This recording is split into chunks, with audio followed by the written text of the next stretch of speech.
Hello, everybody, and of course, welcome back to another episode of X Talking Ish with your boy X. And unfortunately, no Ish this morning, but we will do everything, of course, possible to make sure we have a successful show this morning without Ish. And as always, if you are on Facebook, please make sure you like this broadcast and as well like and share this broadcast on your social media page. If you are on YouTube, go ahead and hit the red subscribe button and as well hit the notification bell so you can be notified for shows like this one in the future. And as well, if you are on Twitter, go ahead and hit us up on Periscope, on X Talking Ish, and as well on my personal page at X_Williams81. I'm going to go ahead and retweet it right now so folks can check it out on my personal page as well. And if you are tuning in, of course, to the London game at the moment, you will see that Tennessee Titans are down by 15 points last time that I checked. It is 18-3.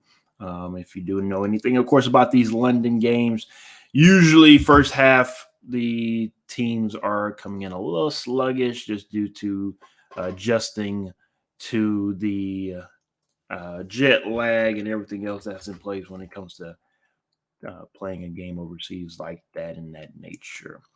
With that being said, let's go ahead and get right into this first game. Again, it is third quarter at the moment. Ish and I, of course, made our picks before the game started. Ish has the Ravens. I have the Titans, of course. Was expecting for both teams to come out a little sluggish just due to the travel overseas, but it looks like the Ravens are picking up right where they left off, especially on the running game. Lamar Jackson is balling in the air and also on the ground.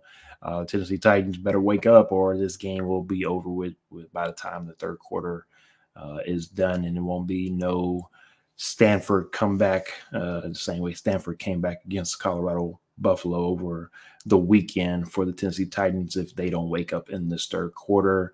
Not too much to talk about then until we, of course, bring it back up on Tuesday on our recap show. Commanders versus the Falcons. This is one of the early slate games, one of those games that definitely probably could go either way, especially because the Falcons are only a 1.5 point favorite. I was struggling with this pick. I do know Desmond Ridder is still undefeated at home as a quarterback for the Falcons. Should have lost, in my opinion, a couple weeks ago against Houston Texans, but that's here and there. That's why they play the game.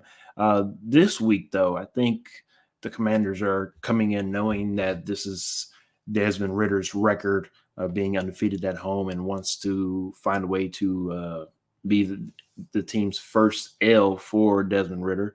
I want to go ahead and take the Commanders in the upset, even though, again, I don't think this really would be too much of an upset just due to the spread of the game. I got the Commanders coming in there and taking care of business. Again, I think the Texans should have won this game when they played against the Falcons at home.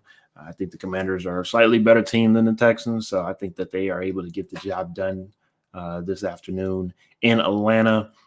Ish, unfortunately, again, since he's not on the show with us this morning, I'm pretty sure he is taking the Falcons probably with not as much faith in them to actually win the game. I just think he's taking them just because mainly they're at home, the Desmond Ridder record, and also maybe they can find a way to squeak one through against the Commanders. Let's go ahead and move on to the Seattle Seahawks and the Bengals. This is an interesting matchup because if we're just looking at everything on paper, the Seahawks probably should win this game. Just better overall team, and also probably will be in the playoffs comparison to the Bengals. But I was rather surprised to see my colleague take the Bengals alongside with me. I think for the Bengals, I think this is a game they kind of have to win. Again, when I look at certain games, I look at obviously home and away, spread, weather plays a factor, of course, a lot of that good stuff. But what is that team going into that week? What are they playing for? What happened the week prior? For the Bengals, again, I think they need this game a lot more than the Seahawks. And I think if they're able to get this game, maybe it can help fuel a second half run like we've seen from the Bengals a couple years ago, obviously when they went to the Super Bowl after an 0-2 start. maybe it just, of course, just keeps them afloat in the AFC North at the moment, especially the way the Ravens are playing at this moment. The Seahawks coming into this game are 3-1. So winning this game will help them tremendously and become 4-1 and continue to stay on par with the 49ers, especially in that division, because it seems as though that those two teams will be the teams that are probably representing the NFC West in that side of things. But overall, I think the Bengals, again, are going to find a way to win this game.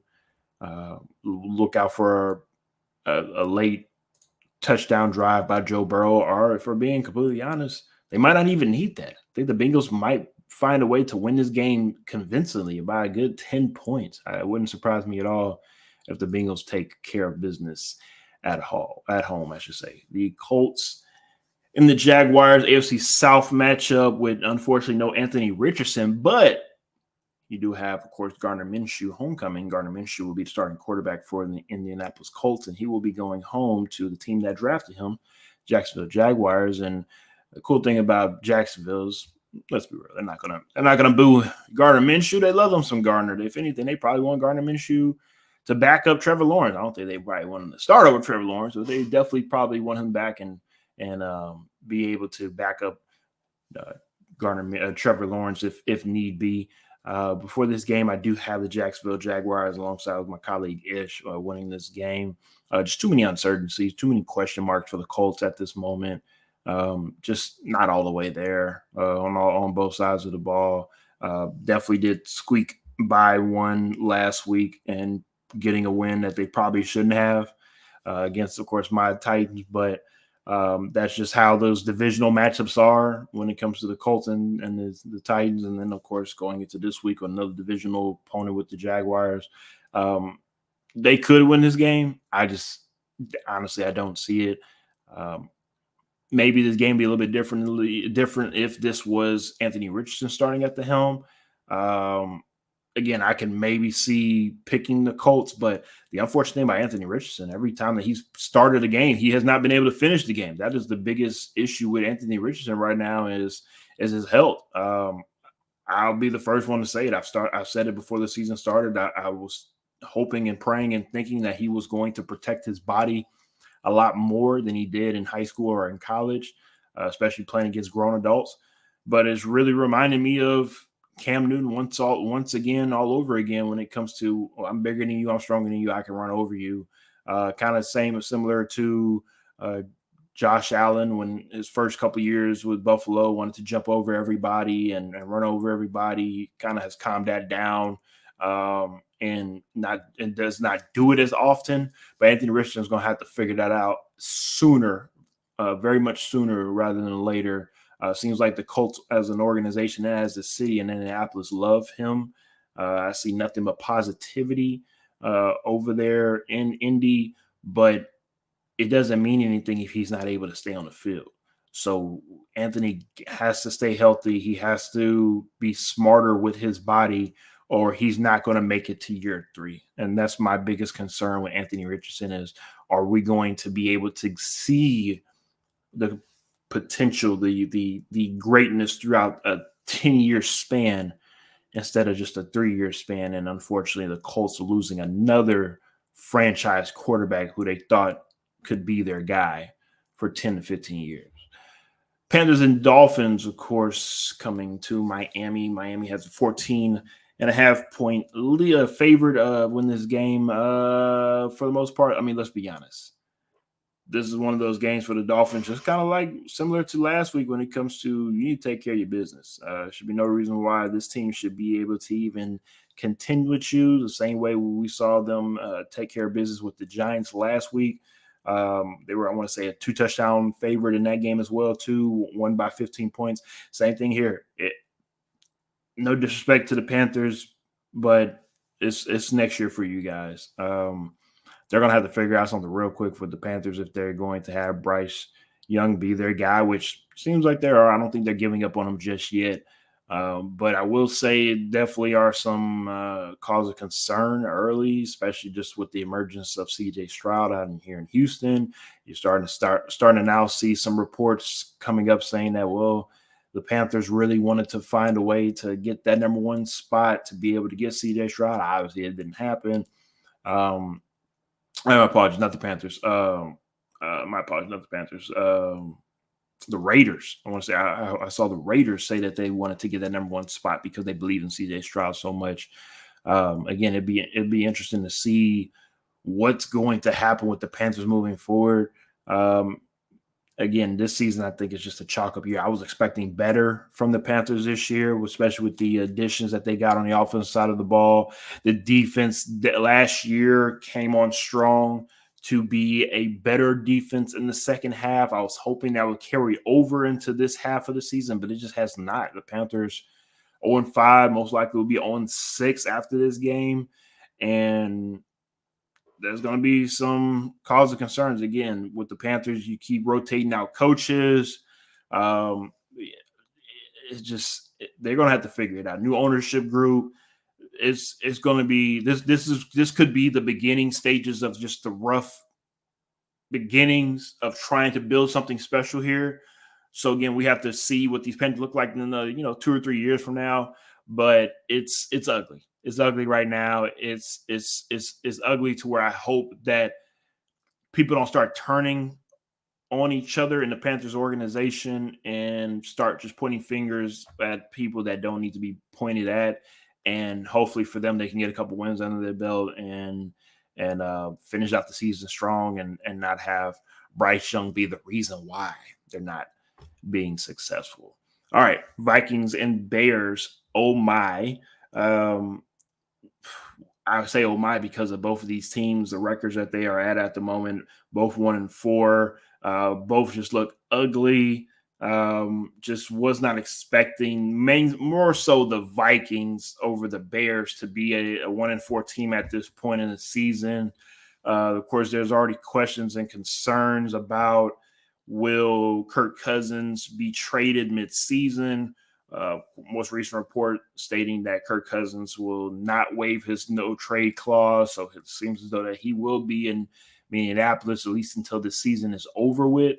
So we'll see how this all plays out. I've already stated before the season started that this is the last ride for Kirk Cousins and the Minnesota Vikings. Whatever they get out of each other, that's what they're going to get. And unfortunately, it seems like they're regressing at this point. I mean, it's very rarely that you see, maybe except for the Cowboys, and no disrespect to the Cowboys, I'm just being honest on this one. You never see really a team that has this franchise quarterback, and they got, of course, Kirk Cousins in a trade from Washington to bring him over here to take them to the next level. They have been able to get to multiple playoff appearances, but with the shortcomings of last year, losing to the Giants in the divisional round, that definitely I felt as though maybe caused some cause of concern within the organization to where I feel as though there was a lot of off-season pressure going into this season that made sure that everybody was notified to say, hey, if we don't get that stuff together this year, there's going to be some major changes. And right now, after 5 games, wouldn't surprise me at all if they are going in that direction. And with that being said, I want to add a little more fuel to the fire. That's why I'm picking the Bears at the moment. I think the Vikings are a better team. But if the Vikings are going to go ahead and blow it up, why not give another reason to do that and lose to the Bears? And Justin Fields might have him a field day and take care of business with his feet and also in the air. Excuse me about that. And for the Vikings, again, it seems as though they're getting trade talks for Daniel Hunter. Dalvin Cook obviously isn't there anymore this season, went to the Jets. Speaking of Dalvin Cook, I heard some rumors about him might be leaving the Jets. Maybe he might find a way to make his way back to Minneapolis. I don't know. They're going to have to figure out some things over there in that management group because it's definitely not lining up the way that they hope and thought that this season would go. Let's get to the comments section. Freddie says Panthers going to be cleaning them lockers up after this season. Yeah, that's pretty much what most teams do after the season's over. If you don't make the playoffs, that's what you do. You got to clean them lockers out. And of course, my boy Valentine says truth, and I think he was talking, of course, about that previous topic we were talking about with the Dolphins and Panthers. Let's get to the 49ers and Browns. We're not going to spend too much time on this. I mean, let's just be honest. 49ers, one of the best teams, if not the best team, depending on who you are, if you're an Eagles fan or again, maybe even a Cowboys fan that feels though that your team is the best team in the NFL. 49ers are definitely at this moment the standard on all three phases of the ball: offense, defense, and special teams. They go into Cleveland taking on a Deshaun Watson-less team.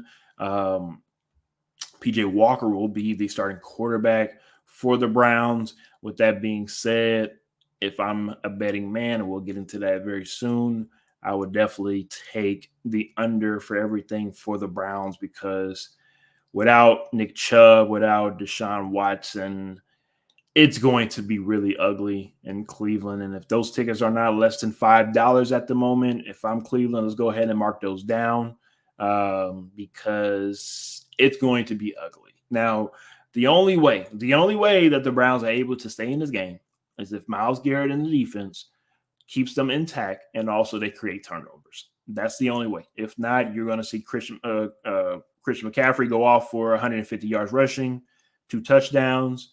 Brandon Ayuk go off for a touchdown. Deebo Samuel go off for a touchdown. I mean, just the normal 49ers offense doing whatever the hell it wants it to do if the Browns are not able to establish things on defense. It starts for the Browns on defense. If they are not able to not stop them, I don't think they're going to stop the 49ers, but at least contain them the first half, get them some confidence in them going into the second half, this game is going to be over with a lot sooner than everybody thinks that this will be. Valentine says, as an Eagles fan, 49ers are better right now. Eagles defense needs more work at the moment. Definitely agree on that one. But hey, long season. Nothing is over just yet. And also, as always, injuries definitely do play a part in everything in all the sports. Fracture One says, Browns looking real trashy right now, which works for me because they draft pick.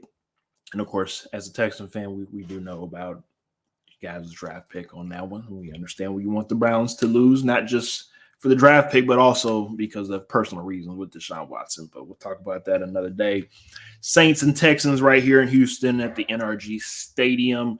I was going to go to this game until I saw the ticket prices were absolutely insane for a team that's not even above 500. I understand that the Houston management group wants to capitalize on all of New Orleans fanfare. And look, we know here in Houston and in Texas in general, one thing about folks from Louisiana, or if you live in Texas and you love your Saints as well too, they're going to come out. They're going to support. They're going to be here. They're going to spend all the money to make sure that they're here and they're going to be heard. So I understand why the ticket prices are where they are. But Houston, y'all got to do better, because there should be no reason in hell that the nosebleed sections are going for $160 a piece for nosebleeds to watch the Houston Texans. But I hope the game is worth it, and I hope the tickets are worth it as well too. So we'll see how this all plays out at the end of the game. But for my point of view going into this game, the Saints as the defense. I mean, I'm looking at matchup wise. Will the Saints defense slow down and contain CJ Stroud and everything that the Texans offense are going to try to do? Honestly, yeah. I mean, if the Texans didn't go and lay an egg in Atlanta like they did, I would be more high on the Texans going into this game. But because of them putting out such a stinker in Atlanta, I'm very concerned on how they can play against the Saints due to the Saints defense being a lot better than the Falcons defense. Also, because it's in Houston, wouldn't surprise me at all if this stadium is about half and half. It wouldn't surprise me at all if the stadium is half Texan fans, half Saints fans. And the reason why I say that is not because the Texan fans or fan base is not going to support. If I'm being honest with you, I think a lot of people are more concerned and worried about the Astros tonight, and would rather go to that game than go to the Houston Texans. Again, there's no shade to the Texans. It's just truth. So wouldn't surprise me at all if you have 50 to even 60% Saints fans in NRG. It might be a party in my city, as the young folks would say, for the New Orleans Saints and just go about it that way. Fresh One says this should be the game that the Saints start to pull away in the NFC South. Keyword should, and we know what happens when you use the S word in my profession. Don't want to use that S word, should, but I agree though. Should. Patriots and Raiders rematch of last year's debacle of a crazy ending of a game. If you don't know, then just go do some Google research. You'll see what I'm talking about and why everybody should laugh at the Patriots. This season, we're laughing at the Patriots for other reasons, not because of the play, but because of the play on the field. 1-4 at this moment, and Mac Jones have been benched twice now. The season had just started. He's already been benched twice. But the crazy thing about Mac Jones being benched is that the Patriots don't have anybody really to go to. Even with Zappy, Ish's favorite, he hasn't really gotten the job done. Malik Cunningham has been elevated from the practice squad to now the active roster. Not just elevated, but also have been given a 3-year contract, which is kind of unheard of. Not just unheard of in the NFL. For the Patriots to do something like that, definitely some cause of concern, and maybe might need to definitely pay attention to what's going on in New England, because they don't usually do that. And if they're doing that now, what's the reason for this? I don't think Malik Cunningham is the greatest thing since sliced bread, but I will say that he does remind me of a budget version of Lamar Jackson. Of course, went to the same school, went to Louisville as Lamar Jackson, kind of similar in the playing style. And I can see a little Lamar-esque in him. But overall, if Mac Jones, the first round Alabama talent that you got from a national program that wins all the time, and the picture that everybody will always show of Jalen Hurts and Tua Tagovailoa and Mac Jones, the Patriots was expecting this guy to be the heir apparent after, a couple other quarterbacks of Tom Brady. Everybody thought it was going to be Jarrett Stidham or Bailey Zappi or whoever it was going to be.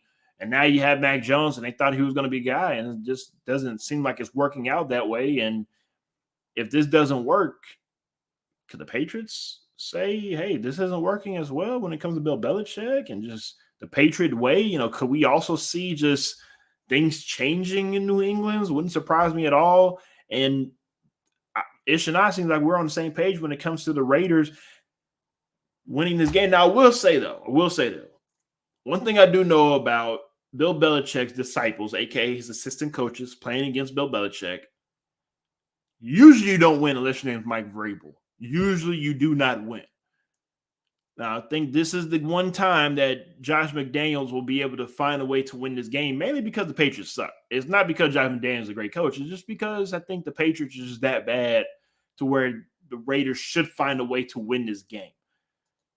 But we all know what should means, and we all know what should happen, and Belichick would just do what classic Belichick things, what he usually always do, and just find a way to win this game and make us all look stupid and just laugh in our face. So that's football for you. We'll see how things play out. It don't play out on the paper. It plays out on the field. So let's move on to the Lions and the Buccaneers. I think this is probably one of the most interesting matchups of the day. Might not be a sexy name of a matchup. Lions, Buccaneers. No.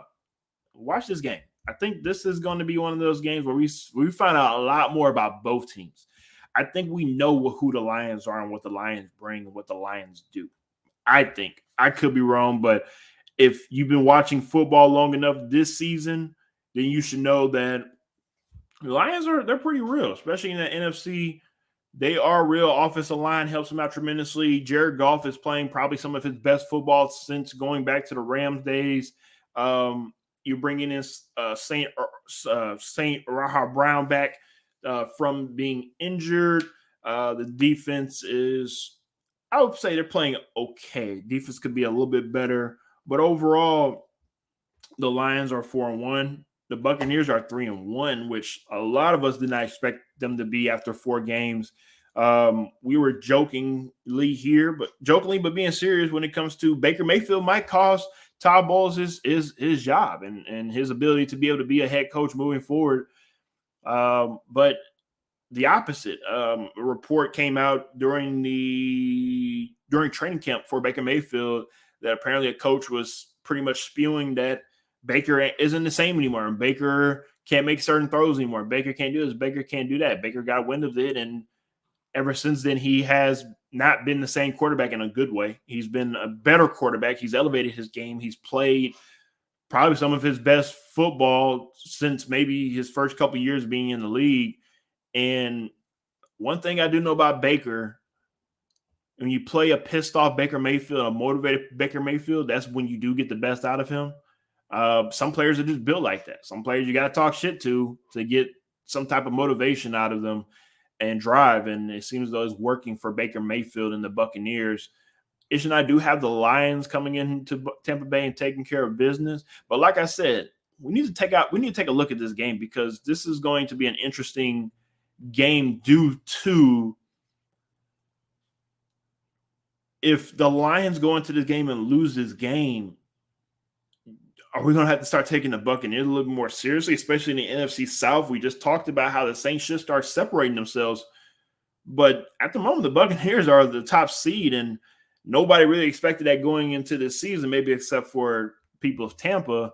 But again, very interesting game if that plays out in the Buccaneers' favor moving forward along the rest of the season. Cardinals and Rams.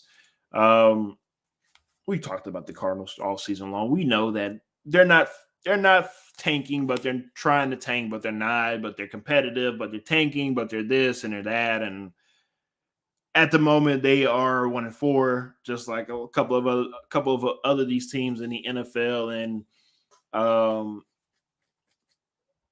I really don't have too much to say except for the Rams take care of business. Matt Stafford, I'm expecting to have a big game from you. It's in LA. This isn't one of the games where you have the 49ers or Cowboys or whoever comes into LA and take over your stadium. Not too many Cardinal fans really in the first place, except for, again, if you're from Arizona and maybe the surrounding areas. The Rams shouldn't be too concerned about your stadium being taken over. Should take care of business. Matt Stafford, I need 300 yards from you at least. You're on my fantasy team. I need you 300, 2 tuggies. Take care of business today in LA. Let's go ahead and move on to the Eagles and the Jets. Another Jets matchup, which would be a lot better if a guy that came over from Green Bay was still playing. I can't remember his name. What's his name? He does the psychedelics thing. He likes the mushrooms. Let me think. Oh yeah, Aaron Rodgers. Yeah, if this guy was actually playing this game, maybe it'll be a little different, and we might be able to pick it a little differently. It might be a split, but the way the Eagles are playing right now, like Valentine said, sometimes the defense lacks a little bit. I think this is the game that it's a get right game. There are missing a couple pieces going into the game. Darius Slay, also Jalen Carter will be missing from this game, but obviously I don't think they will need those two guys to win this game. Just need to have a collective defensive effort from the Eagles to be able to take care of business. I think the Jets actually keep this game a little bit closer than spread. Wouldn't surprise me at all if they cover the spread, lose by 4 to 6 points.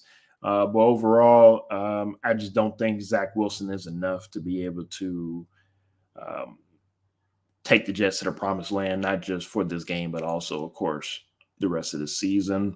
And, of course, we wrap it up with a dud of a Sunday night. It was supposed to be a great New York matchup against the Giants and the Bills in Buffalo, but of course, because the Giants are playing the way that they are playing, again, another 1-4 team. Just got to take the Bills. Ish feels the same way. Again, unfortunately, it might be an underwhelming night. But again, if you're in Houston, you're probably going to be watching baseball anyway, so you're not really too concerned about this game. If this game gets out of hand in the second half, go ahead and watch a movie, or not, because we saw what happened in Colorado. Just because you're up by 29 doesn't mean the game's over with. So might be a comeback for the ages in the second half. But overall, Bills should take care of business. 15-point lead, 2 touchdowns, and an extra touchdown, extra point, touchdown, 2-point conversion. That's 15 points for you. That's what should happen in this game for the Bills to take care of business, as in spread-wise. If not, then I guess also, who cares about the spread as long as you win the game, right? No matter if you win the game by 1 point or 100 points, as long as the Bills win the game, that's all they care about. Take the Bills up to 4-2, and I think hopefully for Stephon Diggs, it makes him feel a little bit better going into the second half of the season, and without having to get on Josh Allen's ass for not doing what he needs to do. So hopefully for those guys, they can get back on track for Buffalo. Other than that, that's it for me for this morning. I hope you guys are enjoying that London game. I'm going to go ahead and finish checking that out. And then I'll also, of course, watch the afternoon slate with you guys. If you need anything from us, please hit us up on all of our social media pages. Other than that, I hope you guys enjoy your Sunday football. And if you are in Houston, of course, enjoy your Astros. And